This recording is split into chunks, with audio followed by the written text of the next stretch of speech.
It's the Sound of Ideas from IdeaStream Public Media. I'm Jenny Hamill. Thanks so much for joining us, and a happy Monday to all of you. ADHD stands for Attention Deficit Hyperactivity Disorder. Over 15 million adults in the United States have an ADHD diagnosis, half of whom receive their diagnosis in adulthood. Last year, the Centers for Disease Control reported that more than 11% of American children have been diagnosed with ADHD, a record high. For 14-year-old boys, the figure jumped to 21%. And ADHD can be difficult to diagnose in adults because some of the symptoms are similar to those in other mental health conditions, such as depression or anxiety. And there are different types of ADHD and symptoms that can look different between different people, experts say. Some might have difficulty focusing on lectures or with organization. Others may have more difficulties with impulsivity and trouble following along in conversations. And there is controversy over the diagnoses and treatment of ADHD in children. Recently, in an article for the New York Times Magazine, journalist Paul Tough explored how ADHD is diagnosed and treated.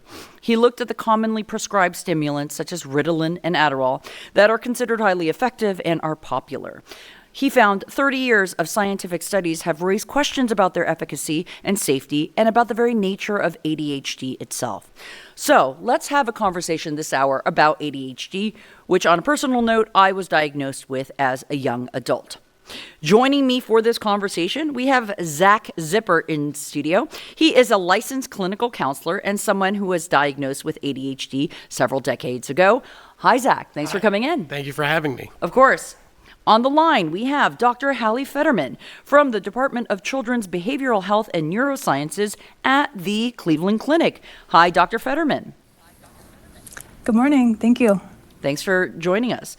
And all the way from California, Russ Jones joins us. He's the founder and host of the ADHD Big Brother podcast and website. Russ, thanks for calling in at such an early morning. Yeah, it's very early. Yeah, thank you for having me. Of course. All right, and if any of our listeners want to participate in the conversation, perhaps you're living with ADHD or have a loved one who is, we'd love to hear your personal stories or questions. We have experts here on the panel. Give us a ring. It's 866-578-0903. You can email us at soi@ideastream.org. You can tweet us. We're at Sound of Ideas.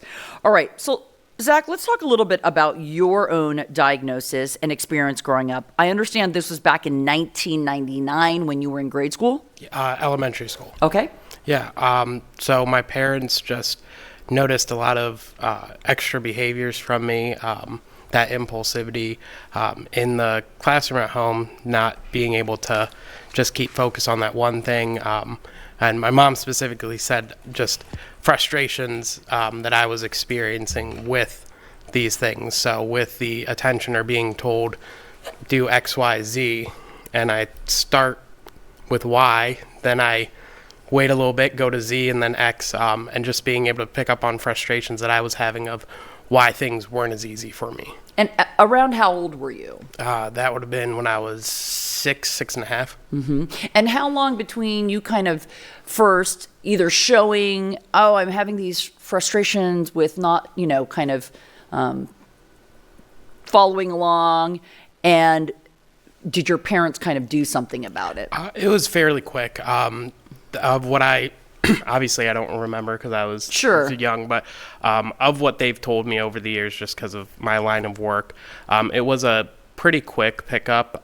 Just comparing, I have two older sisters, so being able to compare what I'm doing and how I'm acting and my thought process compared to them. Obviously, there was a little difference being a boy compared to girls. Totally. Little boys are different, but it was fairly quick. That's what my mom always says, that like we're glad that we took that step sooner rather than later so that you could start getting that help. And it was beneficial, whether it was, outpatient counseling groups, camps that I went to, and then being in the schools with the school counselor, like specifically working with me, just different testing accommodations. It was beneficial for my success going through school. All right. So, Hallie, I'd love to get your perspective on this because Zach was 6 years old, parents noticing some, symptoms that they react to. I wonder how familiar this story is when the family's seeing trends in school behavior and want to know if there's something else going on. Certainly.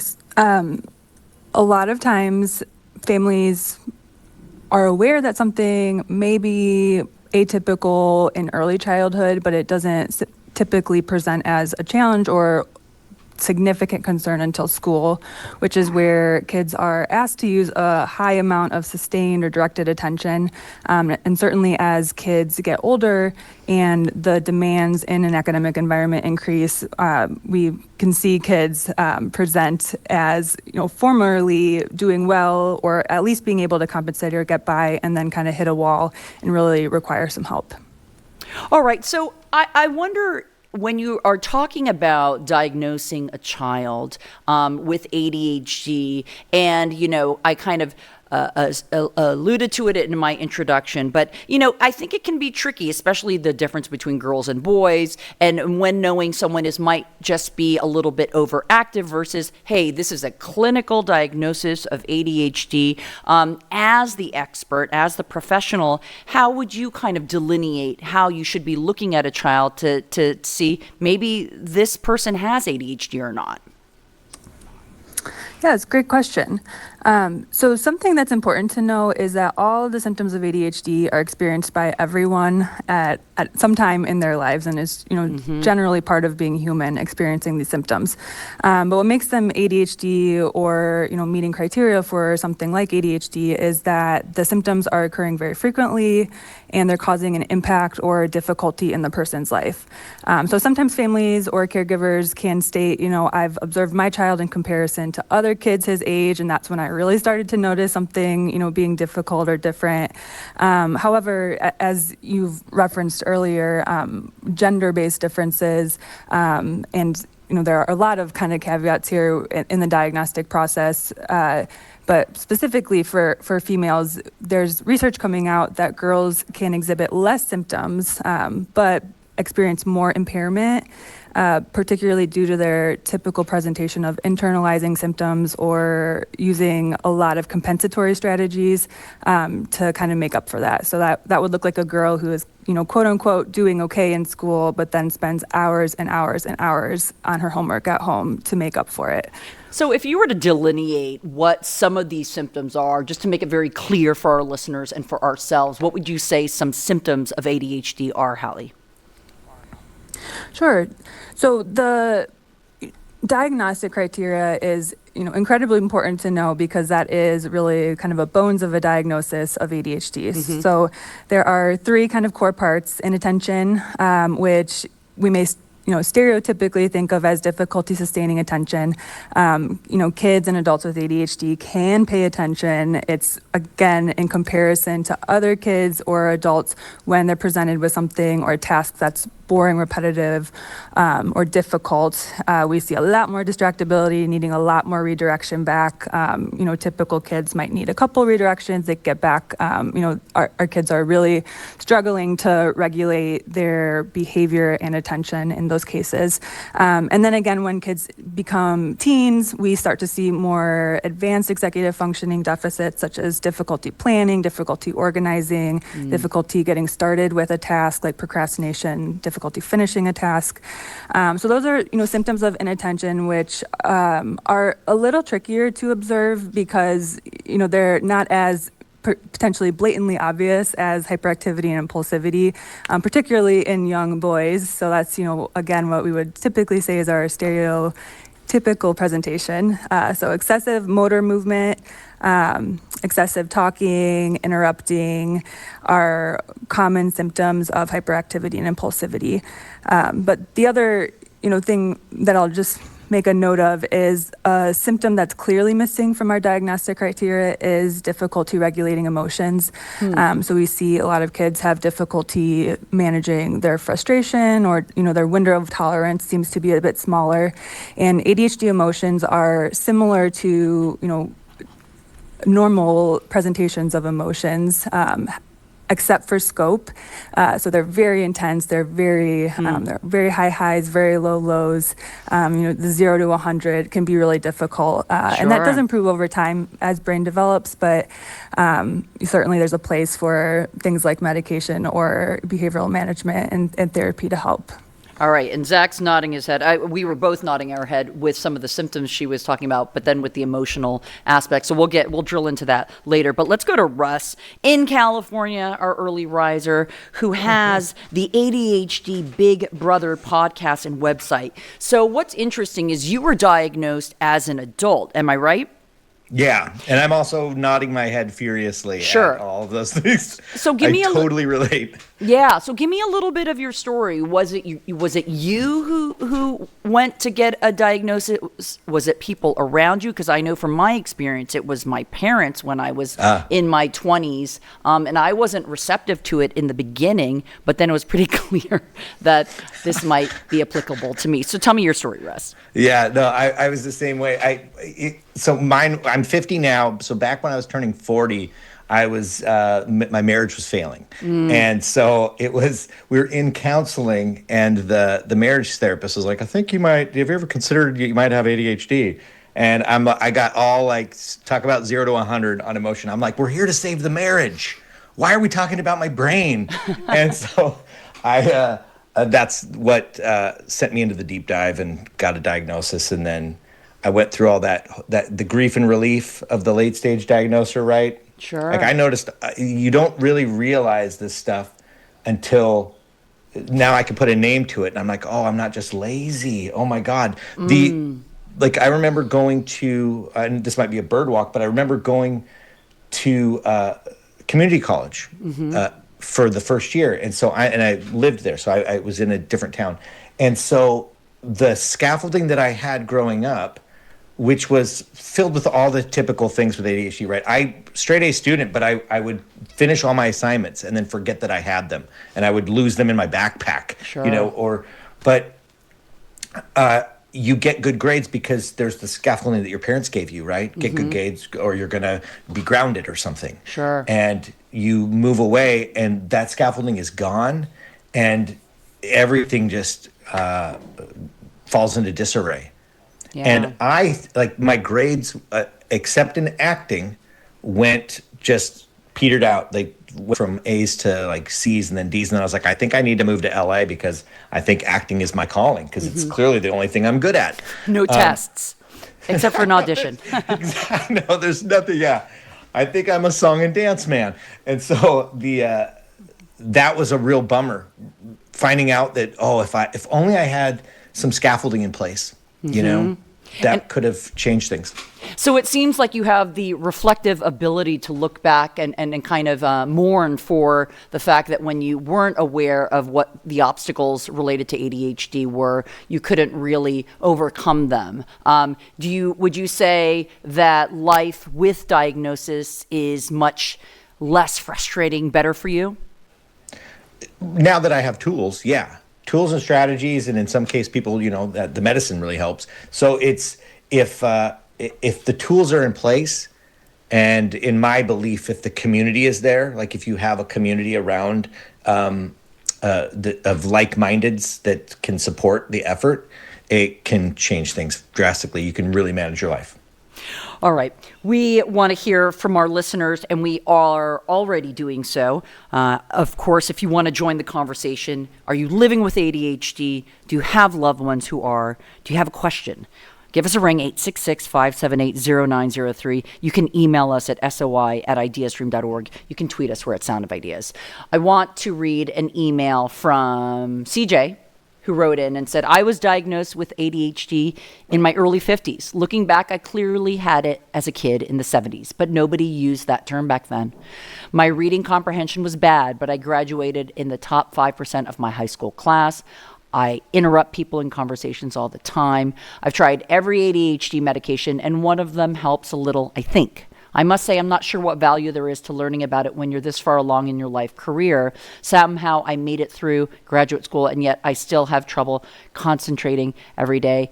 Hey, CJ, I hear you. I feel like that email resonates with me in some respects. So hopefully maybe you'll learn some stuff in this show as well. And there's always ways that we can improve and grow, I think. So actually, let's turn that to Hallie, and then I'm going to take a call from one of our listeners. Hallie, what do you think about the value of like Russ said, he was diagnosed later in life, and then here we've got CJ who's saying, what's the value in the late diagnosis? What are the tools out there? What is the treatment out there that can help someone maybe not interrupt in conversations all the time or help with their concentration? I typically answer this question for families who are wondering if they should, seek or pursue or discuss the diagnosis with kids. And I always, say it's so important to put a name to what you're experiencing, because then you can externalize it a little bit. Like, Russ said, I'm not lazy, worthless. It's a brain-based difference. For adults, I think it's worthwhile noting that just the nature of ADHD is one where your brain craves novelty, newness. So it's a pretty important paradox to know about ADHD, that you need routine, but your brain at the same time, resists routine. So you're always going to be looking for new tools and strategies, and you'll need to constantly, for a long time, be adding tools to your toolbox, because they're going to kind of wax and wane in their effectiveness. Again, similar to when you're working or parenting a child with ADHD. So there's certainly a degree of flexibility, and another kind of common characteristic of ADHD is having difficulty with cognitive flexibility and really wanting things to be one thing or the other. Whereas in other cases, another paradox of ADHD, you can be incredibly flexible or potentially too flexible. And it's really just kind of understanding how your brain works, kind of zooming out, knowing what environment or what situation calls for what tool. And it's a difficult thing, and it's not the same for two people. So it is, I would argue or emphasize, a lifelong process, and it can be quite frustrating. Yeah, and Dr. Fetterman, I do want to acknowledge that your emphasis is on children, as you said. So if there's any line of questioning that I have that kind of isn't in your wheelhouse, you've kind of already told me. But remind me again of what your expertise is covering as far as what you want to respond to. So I appreciate that. So Zach, as a kid, you were 6 years old. Your parents said, we need to do something about this. And then ultimately you got a diagnosis. What do you think helped you? That fast action at a younger age. I know right off the bat, I was involved with the Cleveland Clinic. Dr. Michael Manos ran a summer treatment program for children with ADHD that's still going on to this day. So picking up skills there as well as social skills groups throughout the year, seeing different counselors. I can distinctly remember 3 that just, depending on where I was with my ADHD and with my life at that time, definitely presented those different skills and strategies to help. So give me a skill. Tell me one thing that you think is like one of your biggest frustrations that you actually got a tool for and it works. The most common, and I still have, weirdly enough, because it was when I was young, middle school, the business card, and on the back the counselor had written stop, think, act. And I know that's a common like CBT type technique that we try to teach kids, and really just taking that step to slow down, because even as an adult, I'm that keep going, but being able to have that realization of, hey, before this is a situation where, hey, I should think through things. Obviously, I'm at the beach with the family, getting up and sprinting into the water. It's not a concern of impulsivity. I'm going out to the water. But, driving, being at work, doing things with friends, being able to think of, okay, why am I doing this compared to just doing it? And that, I think, was the biggest thing, because it did help slow down things in school of what is the purpose of doing this? Think, Zach, why are you doing this compared to just doing it? Because that took away a lot of those impulsive behaviors that were leading me to getting in trouble, were leading me to, missing class time or missing something important that I needed to. So that's still something I try to do to this day. Like, my phone is filled every day with not just events that I have to do, but I have my checklist on my calendar, and as I do things, do the laundry, all right, cool, I can delete that. Oh, I needed to send that email to this person, oh cool, I can delete that. So it really does just slow things down for me, to be able to recognize, okay, this is what I have to do, this is why I have to do it, and if I didn't have that thought process or those approach to it, then a lot of stuff that I need to get done would get done last minute or wouldn't get done at all. And I want to hear more about the summer camp. I know that Dr. Fetterman is involved with that and can talk about kind of the ways in which you approach children with ADHD and giving them those tools that help during and later in life. And I worked there for 5 years at that camp as well. That's where I actually met Dr. Fetterman there. that's great. All right, let's take a call from Ryan, who's been patiently waiting on the line from Strongsville this morning. Hi, Ryan. Give us your question or thought, please. Hi, how you doing today? My thought / question is kind of just on dual diagnosis. I have bipolar type 1 and ADHD. I found a lot of the meds for ADHD just increase my mania state or hypomania state typically. I've found more success with Vyvanse, not to prescribe a certain drug to anyone specifically, but that's just something that's worked for me. But I'm just wondering, with dual diagnosis as a whole, how does that impact ADHD, and how can that kind of more easily be resolved? Because throughout my life, I've found is this mania? Is this hypomania? Is this just the ADHD, and I'm having a good day with the bipolar? This is kind of my only thoughts on that, And then obviously other diagnosis other than bipolar too. So even if it's just addiction, how that can impact ADHD. Sure. Well, Ryan, thanks for sharing, and thanks for giving us that question. Okay, so Dr. Fetterman, again, what your kind of comfort level is, but have you dealt with the kind of dual diagnoses and the complications of knowing what's symptomatic of what and how to approach that as kind of thoughtfully as possible? Yes.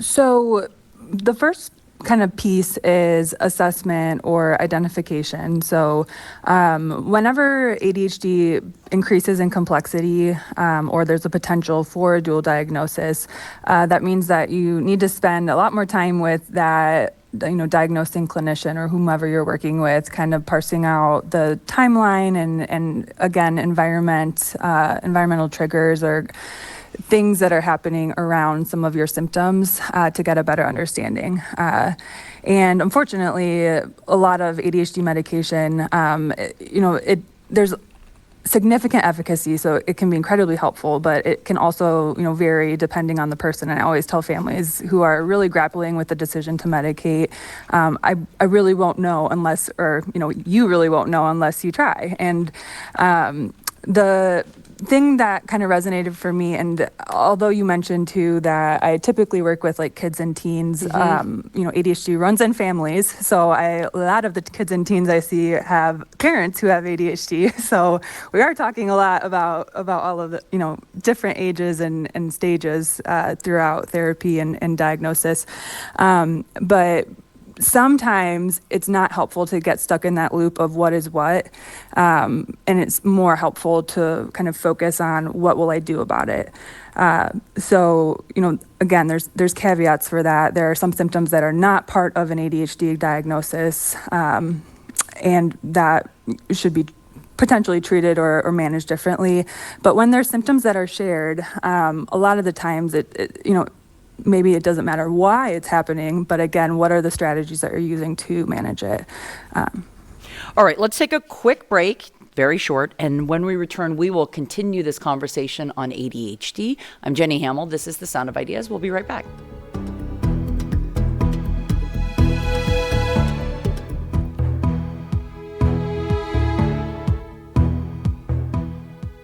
I'm Jenny Hamill. This is The Sound of Ideas. We're spending the hour talking about attention deficit hyperactivity disorder in both children and adults, ADHD. Millions in the United States have it or have been diagnosed with it. We're talking about diagnoses, treatments. I'm joined by Zach Zippert, who has ADHD. He's a licensed clinical counselor, Dr. Hallie Fetterman with the Cleveland Clinic and the Department of Children's Behavioral Health and Neurosciences there, and Russ Jones, founder and host of the ADHD Big Brother podcast and website. So Russ, as an adult who's kind of made this a bit of your world with your podcast and website, on a personal level, what are the tools or treatments that are working for you? Oh yeah, that's an awesome question. I pray to the timer gods. Timers are basically everything to me. On a couple of levels. So the first level is time management, right? Because ADHDers are time blind. What feels like it should only take 5 minutes takes 5 hours, and vice versa. And setting a timer on things that are difficult makes it easier to get started, which I think is like a mission critical thing for ADHD. I'm talking about adults with ADHD, that these things that we know how to do, we've done them before. You know, the well-meaning normies of our lives are like, hey, you've done this before. I've seen you do this before. Just do what you did back then. And we're like, I don't know why I can't. Setting a timer for a very short amount of time with the idea that I get to quit this task when the timer goes off, that is literally everything to me personally, because we're in service of push starting the car. We're in service of just getting started. So the idea that I can do anything for 5 minutes, Sure. It's a brain trick that is massively helpful. So I would say the timer. And what about medication? Are you taking medicine? I love the medication, by the way, but I'm not. I'm one of those people that is the side effect guy. So every time I took a medicine, it made things worse. And I'm also diagnosed with a depressive disorder. So the Ritalin, at the end of the day, it would sink me. And then Adderall, which was just phenomenal for me. It gave me anxiety at the end of the day. So I was like, I'd rather figure out tools for focus than to deal with that. And Zach, are you on medications? Yes, I am. So what are you taking? Can I ask? I'm on Adderall. How does it work for you? It fantastic. I went through, going through middle school and elementary school, trying different medications. When I got to college, I did want to try to see how I could use the skills without it. Ended up getting halfway through college and was like, hey, this is not really working. And going into grad school, I was like, let's see how school is, this upper level of school with this. And that was the best decision that I made, because now working, I wouldn't get anything like done as efficiently, especially with, my progress notes after meeting in session with kids and things like that's a very time sensitive thing that I have to get done, and emails, treatment plans, and all of that. And just being able to have that ability and that the use of the medication to help maintain that attention of, hey, this is what I got to get it done right now, compared to kid leaves my office, oh, let me check my phone because I felt it going off, oh, it's some text from friends, let me respond to those. It really does help me maintain what's important, and having that motivation. I think Russ was talking earlier about that motivation to start things, and just being able to, start my day, getting to work. It's a difference between starting at, 7:45 or starting at 8:15, whatever to push me through the way. All right, Hallie, I want to talk to you about medication, and I want to be incredibly respectful and kind of careful in my framing of this, because lots of people on ADHD take medication, as I said in my introduction, and as Zach is saying right here, Adderall is incredibly popular, and so is Ritalin. I did say that there was a kind of deeper New York Times Magazine article about the fact that maybe there are questions about efficacy and should so many people be taking this medication. And I just wonder, from your perspective, what is kind of the wheelhouse of medications that are used for ADHD? And do you think for children there is any sort of reservation that should be made in prescribing these medicines for kids? Sure. So I think the examples that have been provided are typically the ones that our kids are trialing or experimenting. So Adderall, Vyvanse, Ritalin. Non-stimulant medications are potentially also an option. So their efficacy is a little bit less. So stimulants, you might see a strong outcome or reduction in your symptoms when that medication is in your system, and then non-stimulants, you might see more of a moderate effect. So less effective, but still helpful if you experience side effects or have a medical condition such as like a heart condition that would not allow you to safely use stimulant medication. And when you discuss or talk about, trialing medication for kids, I actually have, I suppose, been attending to other research that has shown or at least suggested that trialing medication earlier on in a child's life can potentially lead to a lesser need for it later on in life. And my brain kind of thinks back to early intervention. So if, you have a kid who is truly impulsive or truly inattentive, that is the scope and, primary reason for using medication to treat those core symptoms of ADHD. I think where there's potentially some misconception is those kind of psychosocial treatments or functional impairments like impaired relationships or, social friendships, school difficulties, poor relationships with parents. Those are not going to be quote unquote cured by taking medication. Those are things that require coping skills and attention and over time. So when I discuss this with families, we talk very specifically that medication treats or will, lessen inattention, will lessen hyperactivity, will lessen distractibility. However, that's the time to actually use and learn the coping skills, because we might suspect that kids can't learn or use those skills because they're so inattentive or hyperactive. So that's a way I think of that. And like I said, there's always no one size fits all treatment. So for some kids, it is a combination of medication and behavioral therapy. The recommendation for teens actually is medication first and behavioral therapy if needed. That's again kind of supposing that perhaps they have some of these skills, they're just too inattentive to use them. And then we see some kids totally thrive when they are, a little more regulated with how they can focus their attention or behavior or emotions. And then some kids take the medication and still have a bit of a road ahead of them to learn those skills and use them practically. So let me just ask you a question. So is there a dependence on these medications that occurs when a child or an adult are taking them, because they are amphetamine or stimulant based? Is that right? Mm-hmm. Yes, but there's no dependence. So that is a commonly asked question. Kind of again, another paradox of ADHD is that medication can be so helpful. However, people may often forget to take it or, realize later, why am I having such a hard day? Like, oh man, I forgot my medication.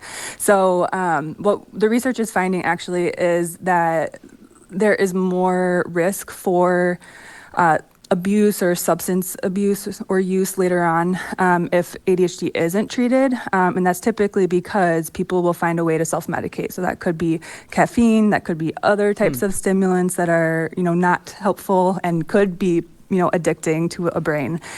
So in a lot of ways, again, treating early or treating thoughtfully, potentially with medication, can be really helpful in the long run.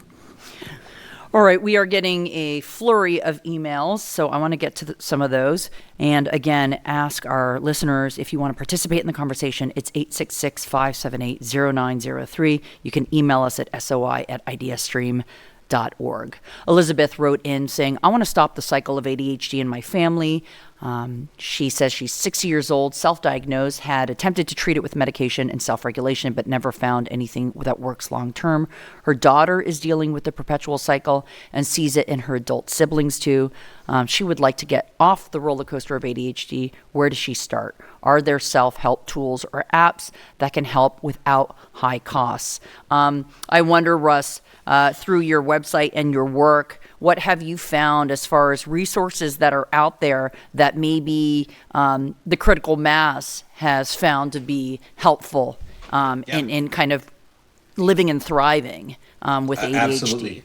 Yeah. Yeah, I know the answer is community.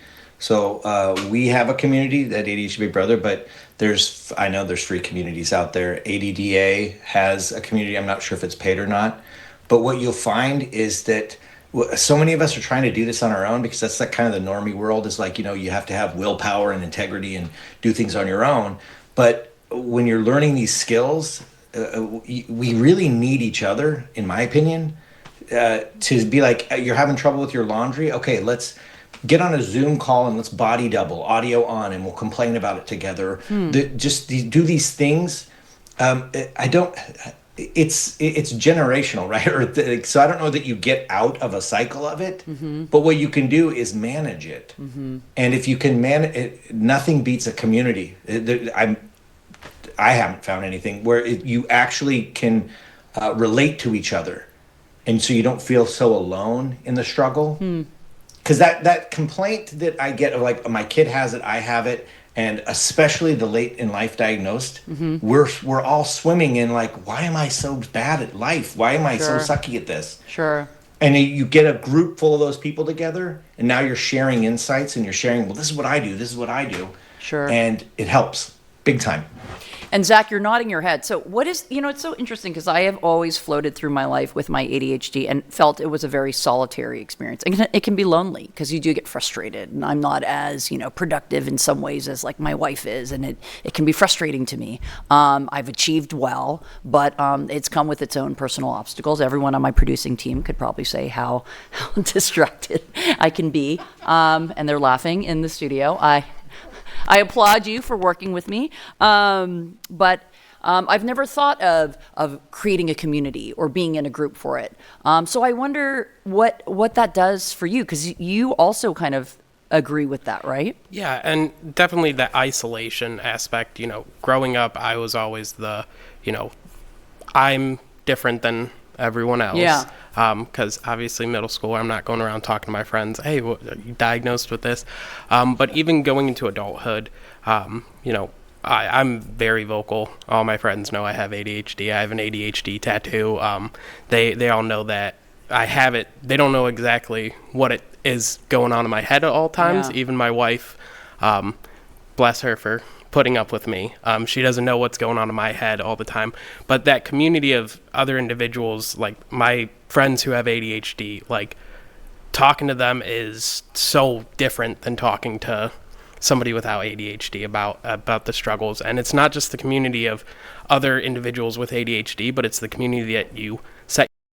Like I've worked with kids who have, I don't want to say uneducated parents or unknowing parents about ADHD, or teachers that are unknowing about ADHD. And when the consistent talk is, why can't you just do this? Why are you like this? Why can't you be like them? And what that does, that really tears down a kid. Sure.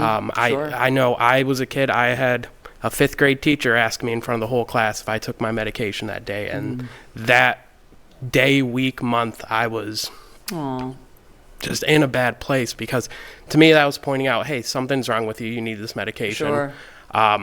But now, like, I'm kind of, what I teach my kids is like, there's nothing wrong with you. Yeah. There's something different about you, but there's nothing wrong with you. It's a skill. ADHD, we always talk about the negative aspects of it. Very rarely are people coming in and talking about the strengths that you can have from it.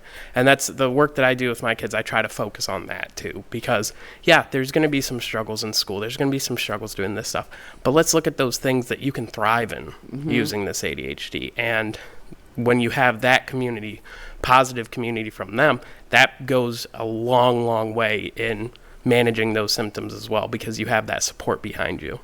Yeah, Dave wrote an email and said, be aware of the positive characteristics of ADHD. Energetic, creative, good-hearted, resilient, gregarious, humorous, observant, enthusiastic, spontaneous, tenacious, persistent, resourceful, and intelligent, willing to try new things. Dave, I don't know if you're speaking from your own lived experience, but I do think there is a special creativity and empathy and maybe, I dare say, brilliance that comes with ADHD. It's just sometimes it's hard to manage to just kind of keep all those thoughts in one place. place and not be constantly running. And we'll actually talk to Dr. Fetterman about that and about the attributes that come with ADHD. But I want to take a call from Elena in Wadsworth. Hi, Elena. Thanks for listening in, and give us your thought or question. Hi. Actually, I have a bunch of thoughts.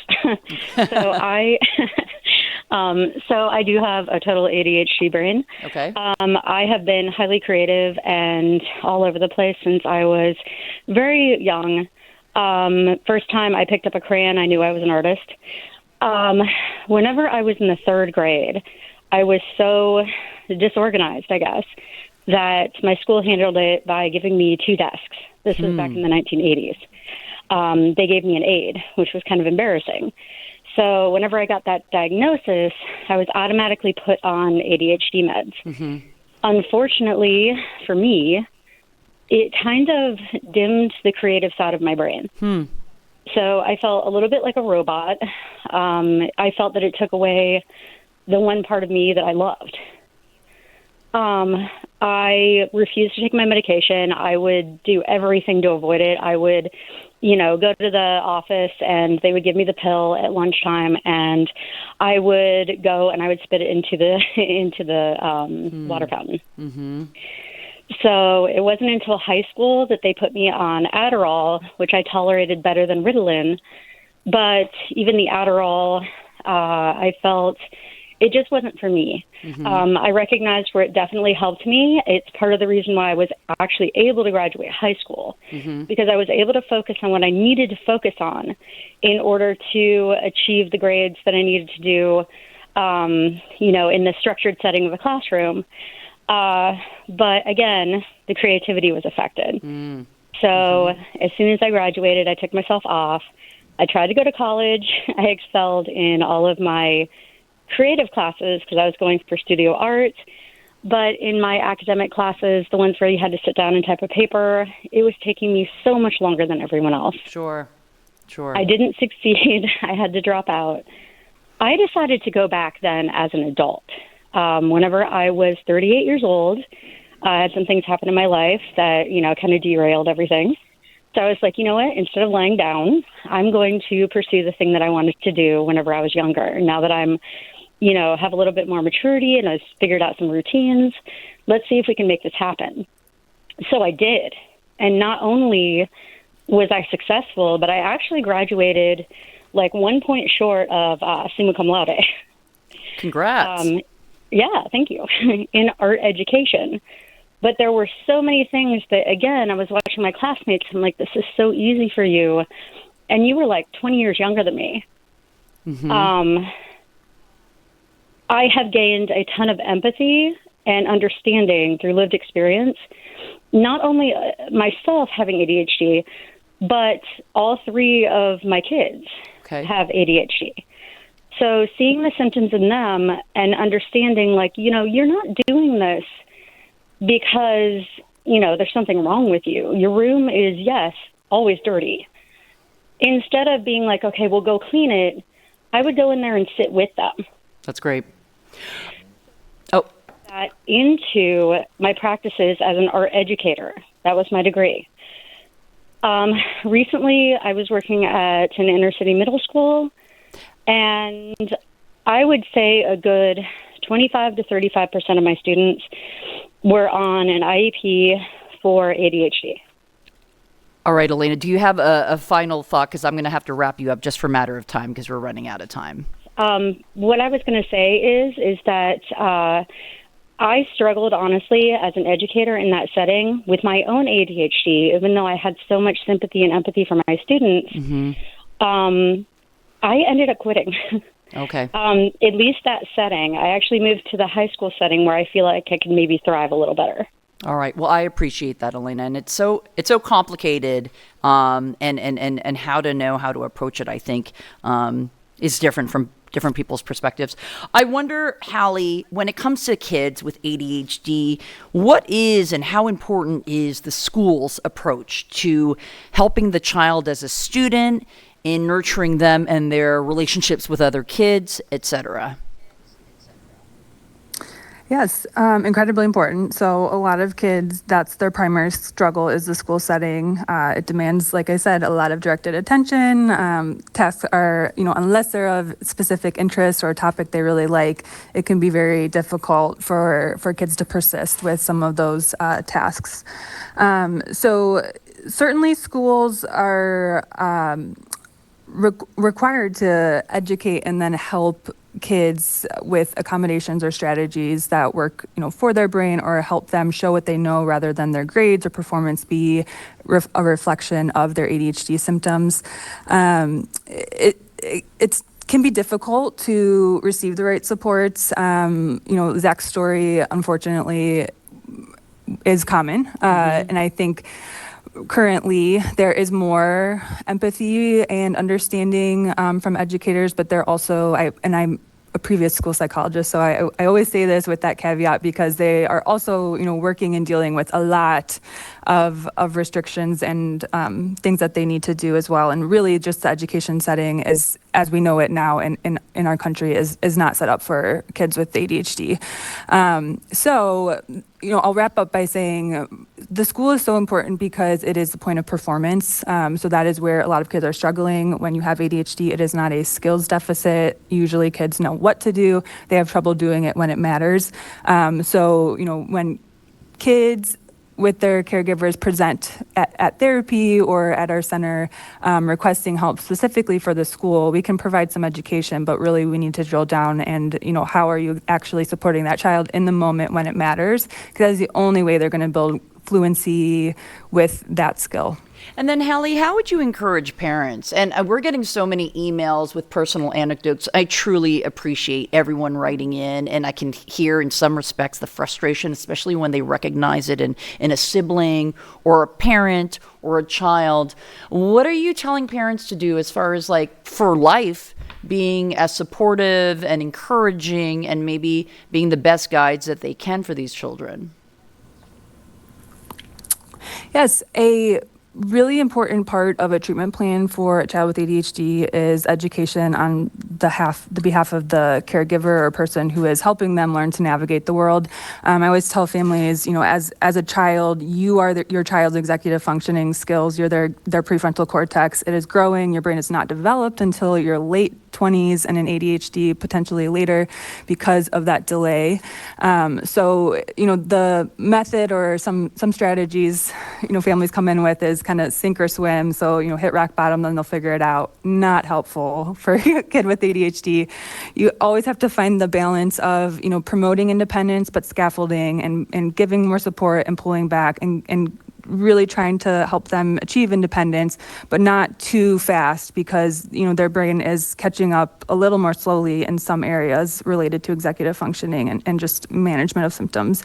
So, it's, very important to be open and talk with your child about their experience. That's the other thing that I'll contribute here is, I have a lot of parents or caregivers who were medicated decades ago when they were children.